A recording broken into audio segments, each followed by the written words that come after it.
শুভ্র তুষারে ঢেকে আছে উত্তপ্ত মরুভূমি। এমনভাবে বিছিয়ে আছে দেখে মনে হবে বরফের চাদর। শুনতে কাল্পনিক মনে হলেও এ দৃশ্য সৌদি আরবে, যেখানে উত্তর পশ্চিমাঞ্চলের বিস্তীর্ণ মরুভূমি ছেয়ে আছে তুষারে। আরব আমিরাত ভিত্তিক সংবাদ মাধ্যম খালিজ টাইমসের তথ্যমতে সৌদি আরব ও কাতার মরুভূমির কিছু অংশে এবছর বিরল তুষার ঝরেছে, যা সাধারণত গরম ও শুষ্ক মরুভূমির জন্য অনিয়মিত ঘটনা। মধ্যপ্রাচ্যে নিম্নচাপের কারণে এমন হতে পারে বলেও ধারণা করা হচ্ছে। তবে সৌদিতে তুষারপাত স্বাভাবিক না হলেও কোনো অস্বাভাবিক ঘটনা নয় জানান সৌদি জ্যোতির্বিদ মোহাম্মদ বিন রেদ্দা আল থাকাফি। উত্তরাঞ্চলের তাবুক ও আল জৌফের কিছু অংশ এবং হাইলের পর্বতমালা ও আসির অঞ্চলের উঁচু স্থানে শীতকালে এ দৃশ্য দেখা মেলে।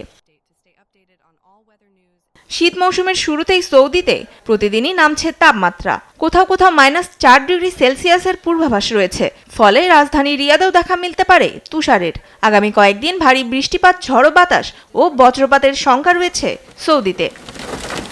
তনিমা ইসলাম, নিউজ ডেস্ক, দেশ টিভি।